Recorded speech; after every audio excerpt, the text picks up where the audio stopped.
Hello नमस्कार। MR7 classes में आपका एक बार फिर स्वागत है। आज बात करेंगे हम इमरजेंसी आपातकाल के बारे में। जो इसका जो जिक्र है वो हमारे संविधान के भाग 18 में इसका जिक्र है। और जो इमरजेंसी है 3 प्रकार की हैं: राष्ट्रीय आपातकाल, राष्ट्रपति शासन, वित्तीय आपातकाल। जो राष्ट्रीय आपातकाल है उसकी घोषणा राष्ट्रपति करता है। जो मूल संविधान है इसके जो 3 आधार बताए थे, लेकिन इसमें एक 44वां कॉन्स्टिट्यूशन अमेंडमेंट होता है और उसमें जो आंतरिक अशांति है उसकी जगह सशस्त्र विद्रोह जोड़ दिया गया है। सबसे पहले बात करेंगे इसके जो टाइप है, इसका जो जिक्र है वो भाग 18 में।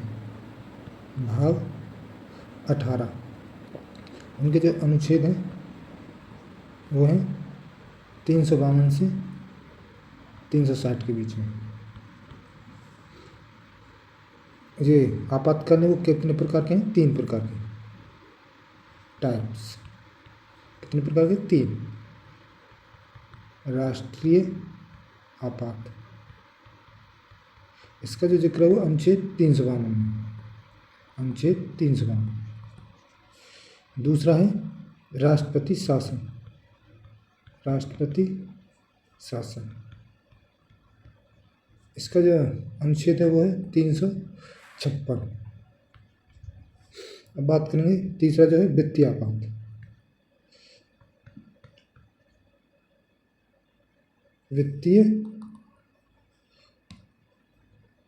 वित्तीय आपात, इसका जो अनुच्छेद है वो है 360। ये जो वित्तीय आपात है वो अभी तक एक भी बार भी नहीं हुआ है। सबसे ज़्यादा बार लगा है राष्ट्रपति शासन।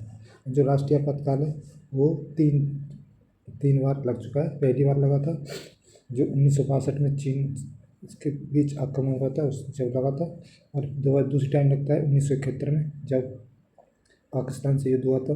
तो और तीसरी बार लगता है 1975 में आंतरिक अशांति के कारण। पहले बात करेंगे नेशनल इमरजेंसी, राष्ट्रीय आपात के। राष्ट्रीय आपात, नेशनल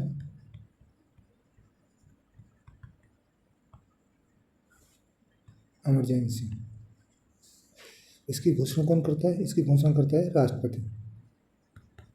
घोषणा कौन करता है?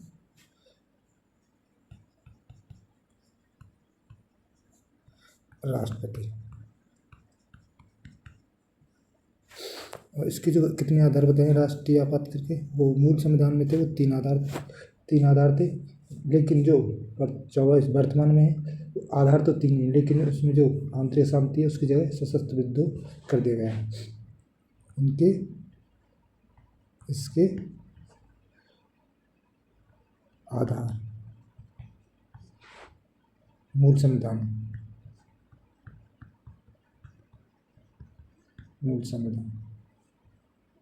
वो थे 3। पहला युद्ध, और दूसरा है बाह्य आक्रमण,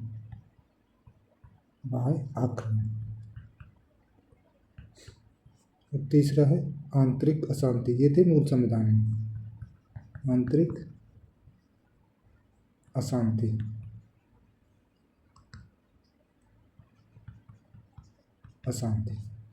लेकिन वर्तमान में क्या है? वर्तमान में जो आंतरिक अशांति है उसकी जगह हो गया है सशस्त्र विद्रोह।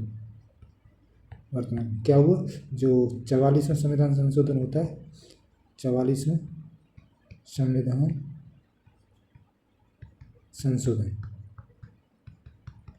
संशोधन ये होता है 1978 में। उस समय कौन जो PM थे वो थे मोरारजी देसाई। उस समय PM थे, इनके समय में हुआ था।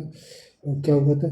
जो युद्ध, तो इनके जो आधार थे वो थे युद्ध, और एक था बाह्य आक्रमण, और जो आंतरिक अशांति है इसकी जगह कर दिया गया था सशस्त्र विद्रोह।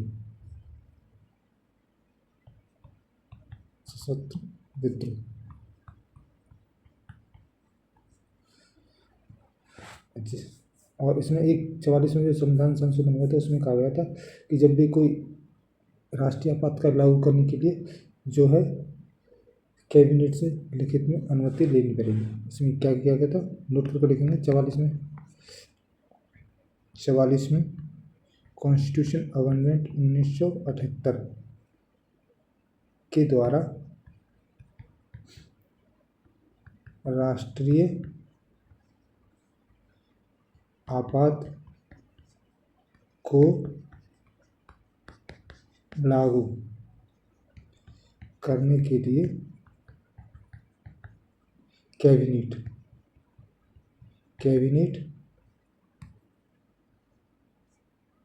की लिखित अनुमति चाहिए।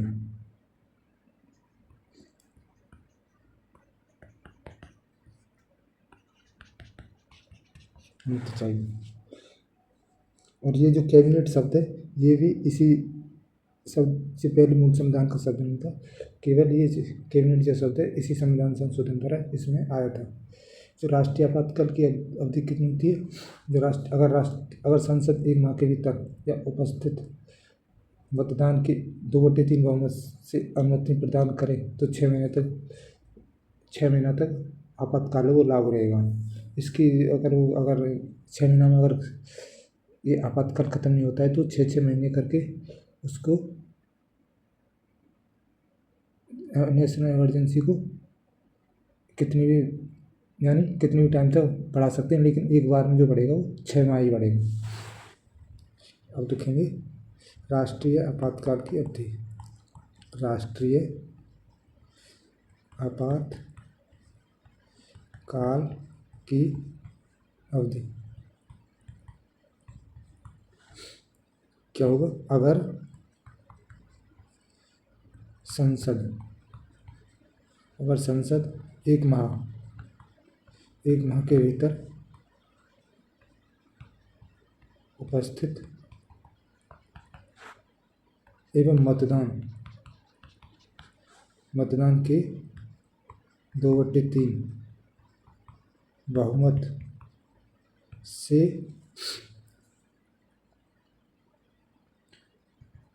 अनुमति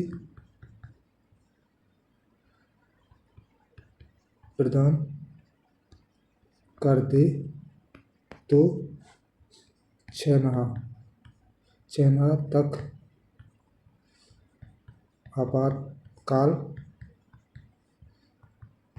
लागू रहेगा। इसकी जो अधिकतम अवधि है वो निश्चित नहीं है, लेकिन जो एक बार में जो बढ़ेगा वो 6 माह करके बढ़ेगा।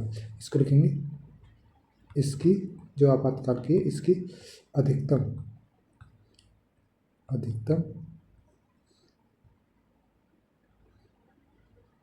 अवधि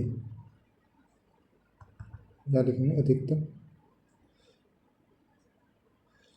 अवधि निश्चित नहीं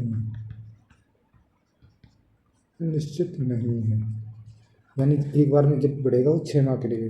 जैसे कि ये यहाँ से यहाँ 6 माह, अगर दोबारा बढ़ाना चाहेंगे तो प्लस 6 माह ही बढ़ाएंगे, 6 माह करके दोबारा में बढ़ाएंगे। इसी प्रकार ये 6 माह करके बढ़ाते रहेंगे। जो नेशनल इमरजेंसी है वो अब में 3 बार लग चुकी है। अगर इसको राष्ट्रपति चाहे तो इसे 6 महीने से पहले कभी भी समाप्त कर सकता है। इसको लिखेंगे, राष्ट्रपति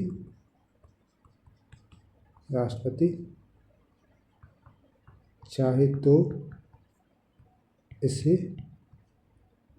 6 माह से पहले, या लिख सकते हैं कभी भी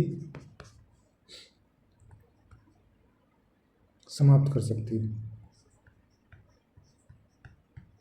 सकता है। और इसमें क्या होता है, जो राष्ट्रीय आपातकाल में क्या पड़ते हैं, जो मौलिक अधिकार है वो निलंबित हो जाते हैं। क्या होता है, जो मौलिक अधिकार है, जो हमारे अनुच्छेद जो 19 के जो अनुच्छेद हैं वो स्वतः ही निलंबित हो जाते हैं, सस्पेंड हो जाते हैं, लेकिन खत्म नहीं होंगे, खाली सस्पेंड हो जाते हैं। लिखेंगे, राष्ट्रीय आपात का प्रभाव क्या होता है, जो मौलिक अधिकार हैं, मौलिक अधिकार, आर्टिकल, जो आर्टिकल 358 में लिखा हुआ है, 358 क्या लिखा हुआ है, अगर राष्ट्रीय आपात का आधार युद्ध या बाह्याक्रमण है, यानी जो 3 आधार हैं उनमें से अगर 2 आधार हैं जैसे युद्ध या बाह्याक्रमण है, तो अनुच्छेद जो 19 है उसके स्वतः ही जो अधिकार हैं वो निलंबित हो जाएंगे। अगर राष्ट्रीय आपात का आधार कौन कौन से हैं, वह युद्ध या बाह्याक्रमण,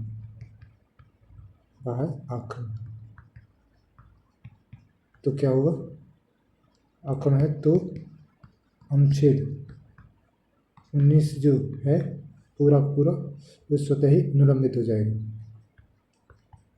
स्वतः ही, लेकिन होगा आधार के आधार पर जो युद्ध है और बाह्याक्रमण से जो सशस्त्र विद्रोह है उसमें नहीं होगा, स्वतः ही निलंबित, सस्पेंड हो जाएंगे, यानी निलंबित होंगे खाली, यानी एक खत्म नहीं होंगे। अब बात करेंगे दूसरे प्रभाव क्या पड़ेगा, जो आर्टिकल है, आर्टिकल 359 में क्या लिखा हुआ है, जो अनुच्छेद 20 और 21 है वो किसी भी परिस्थिति में ये निलंबित नहीं होंगे, ना तो सस्पेंड होंगे, ना ही खत्म होंगे। जो हमारे मौलिक फंडामेंटल राइट हैं 20 और 21 आर्टिकल के, वो कभी भी किसी भी परिस्थिति में हमारे वो निलंबित नहीं होंगे। दूसरा लिखेंगे अनुच्छेद 359 क्या लिखा हुआ, अनुच्छेद 20 या 21 दोनों, 20 और 21 किसी भी परिस्थिति या वो आधार कोई भी हो, बाह्य आक्रमण हो, सशस्त्र विद्रोह हो, युद्ध हो, कोई सी भी परिस्थिति हो, ये कभी भी निलंबित नहीं होंगे, किसी भी परिस्थिति में निलंबित नहीं होंगे। ये जो आधार है ये हमने कहाँ से लिया है, जो आपातकाल के जो मौलिक अधिकार को प्रभाव है हमने कहाँ से लिया है, वो दिया जर्मनी के वाइमर संविधान से ग्रहण किया है। अगर क्या होगा, कहाँ से, सबसे पहले बात करेंगे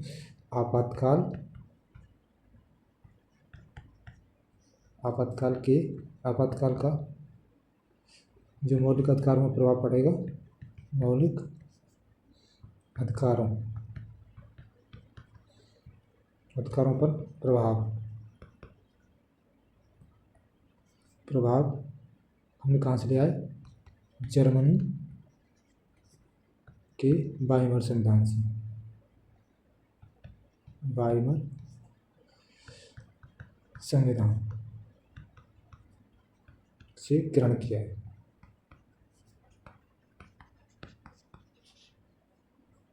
अब क्या करेंगे, जो अगर लोकसभा का कार्यकाल खत्म होने को है, युद्ध उस समय स्टार्ट हो रहा है या कोई आपातकाल उस समय स्टार्ट हो रहा है जिस समय हमारा लोकसभा है, उस समय उसका कार्यकाल पूरे होने जा रहा है, तो हम इमरजेंसी के टाइम में क्या करेंगे, लोकसभा का जो कार्यकाल है एक बार में सिर्फ हम 1 वर्ष ही बढ़ा सकते हैं। क्या करेंगे, ड्यूरिंग इमरजेंसी, यानी आपातकाल के समय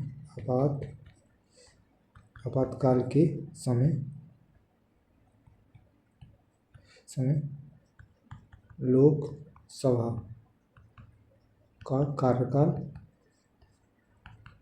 कार्यकाल एक बार में 1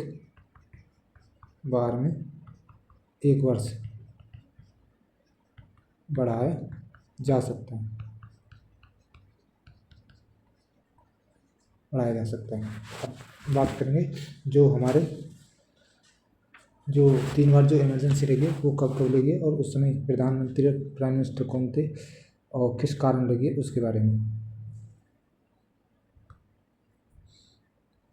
जो है national emergency, national national emergency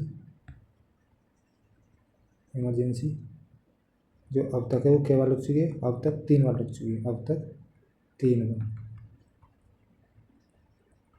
लग चुकी है। जो फर्स्ट टाइम लगी थी, फर्स्ट टाइम लगी थी वो लगी थी 1962 से 1968 के बीच में। इसका जो कारण क्या था, वो था चीन ने भारत पर चीन के आक्रमण के कारण भारत और चीन आक्रमण।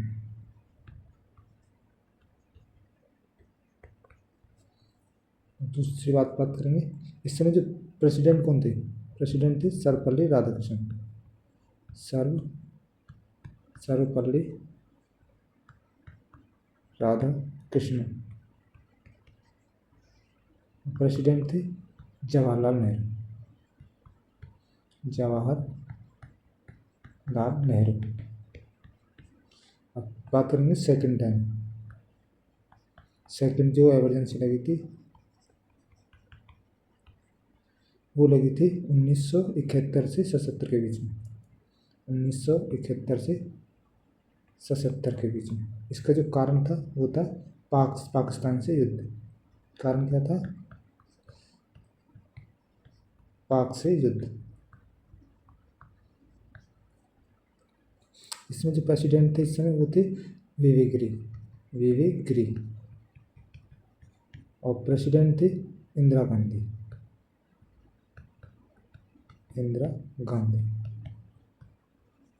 अब बात करेंगे थर्ड टाइम जो लगी थी, थर्ड टाइम वो लगी थी 1975 से 77 के बीच में। इस समय जो कारण क्या था इसका, ये आंतरिक अशांति, यानी भारत के अंदर ही ऐसे विद्रोह होने लगे थे जिसके कारण हमें ये इमरजेंसी लगानी पड़ी थी। इस समय जो प्रेसिडेंट थे वो थे फखरुद्दीन और पीएम थे इंदिरा गांधी ऐसी एकमात्र प्रधानमंत्री थी जिनके समय में दो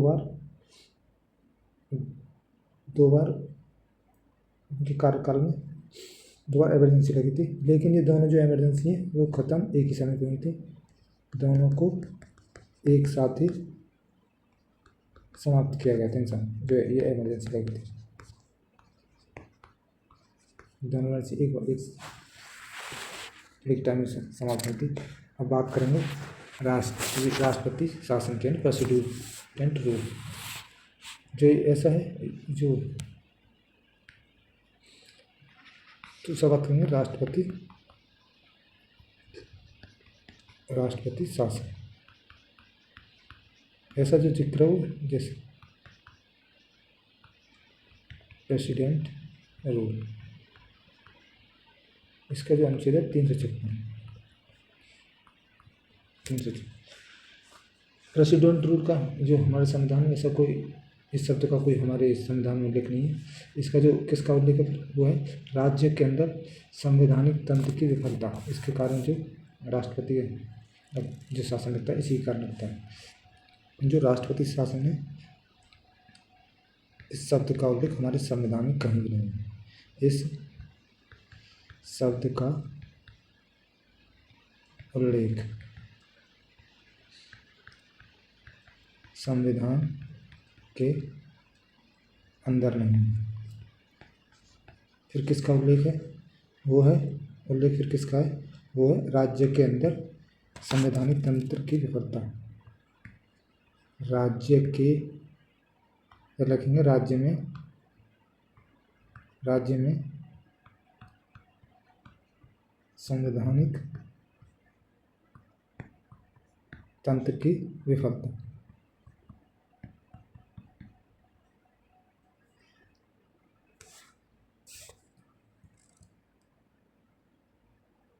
अब इसमें क्या होगा, अब इसकी जो जानकारी है कि राज्य के अंदर राज्य के अंदर जो विफलता है इसकी जो है इसकी जानकारी जो है जो राज्यपाल है वो किसको देगा, राष्ट्रपति को। फिर उससे क्या होगा, 2 माह के अंदर संसद में साधारण बहुमत से पास करना होगा और 6 माह के लिए फिर वो लागू हो जाएगा। इसकी जो अधिकतम अवधि होती है वो 3 साल है, लेकिन जो राष्ट्रीय आपातकाल था उसकी कोई निश्चित अवधि नहीं थी, वो 6-6 महीने करके कितनी बार भी बढ़ाया जा सकता है। क्या करें इसकी जो लिखेंगे, क्या होगा, क्या करेगा, राज्यपाल की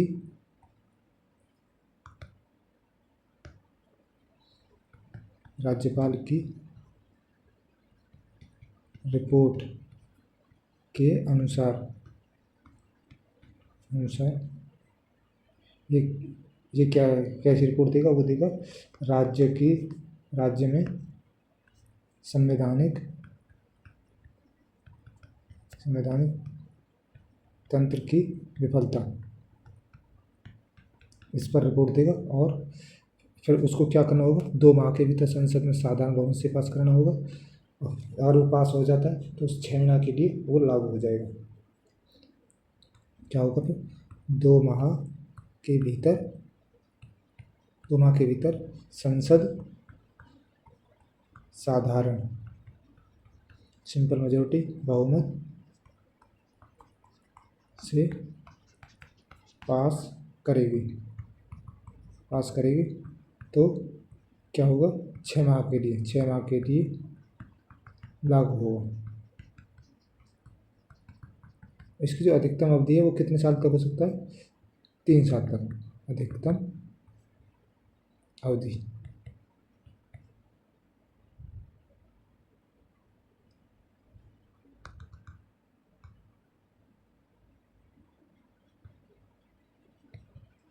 वो है 3 साल। अब बात करेंगे जो पहली बार जो प्रेसिडेंट रूल है वो कहाँ पर लगा था, वो लगा था पंजाब में 1991 में।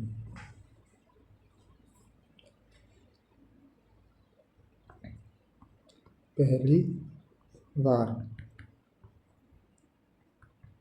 प्रेसिडेंट रूल कहाँ लगा था, 1951 में पंजाब में।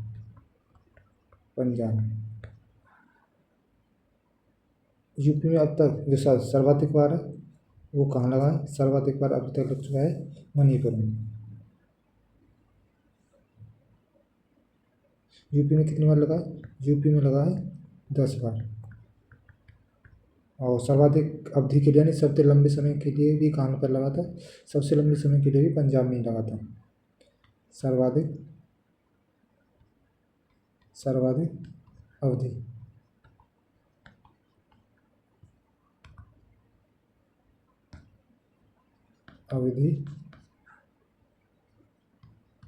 कहाँ लगा था, वो भी पंजाब में ही लगा था। और अभी तक जो राष्ट्रपति शासन है वो कहाँ नहीं लगा है, वो जो है छत्तीसगढ़ और तेलंगाना में अभी तक राष्ट्रपति रूल नहीं लगा है। कहाँ नहीं लगा, वो लगा अभी तक नहीं लगा, छत्तीसगढ़ और कहाँ पर, तेलंगाना। क्या एक क्वेश्चन ये भी रहता है कि इमरजेंसी के टाइम में क्या वेतन में कटौती होती है। ये इमरजेंसी के टाइम में अगर सरकार चाहे तो सभी के वेतन में कटौती कर सकती है या होती है। और क्या दिल्ली में भी राष्ट्रपति शासन लग सकता है, क्योंकि ये देश की राजधानी है, ये भी एक वो डाउट रहता है। तो इस जो है दिल्ली में भी इस डाउट को दूर करेंगे तो हम ये इसमें है दिल्ली में भी राष्ट्रपति शासन लग सकता है। दिल्ली में भी राष्ट्रपति शासन लग सकता है। अब बात करेंगे जो अम्बेडकर है उसने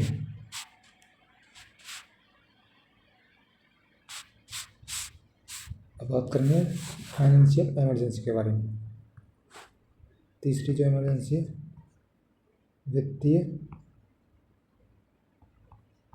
आपात।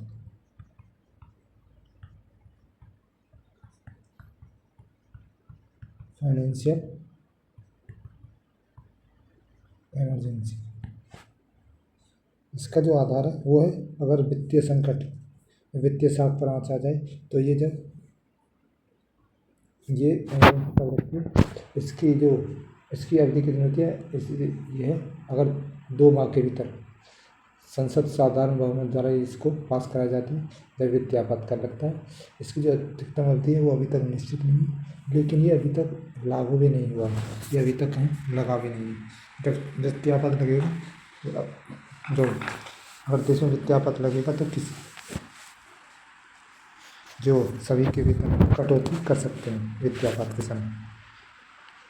देखेंगे आधार क्या है इसका,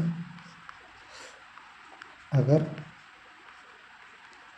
वित्तीय संकट या वित्तीय शाख, जैसा कि ऐसा कब होने जा रहा था 1991 में, लेकिन इमरजेंसी नहीं लगी थी।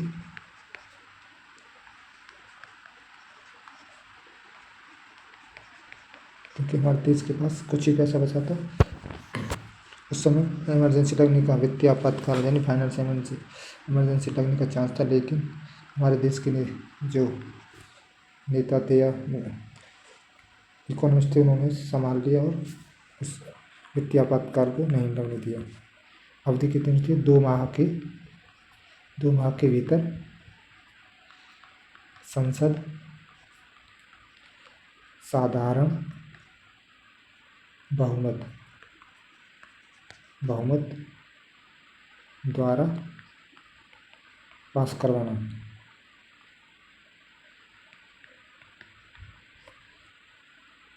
इसकी अधिकतम अवधि कितनी हो सकती है, इसकी कोई अधिकतम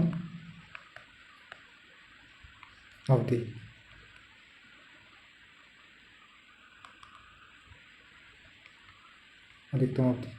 वो अभी कोई निश्चित नहीं है कितने समय के भी लग सकता है। और अभी तक जो हमारे ये वित्तीय आपातकाल है वो अभी तक एक भी बार नहीं लगा है। वित्तीय आपात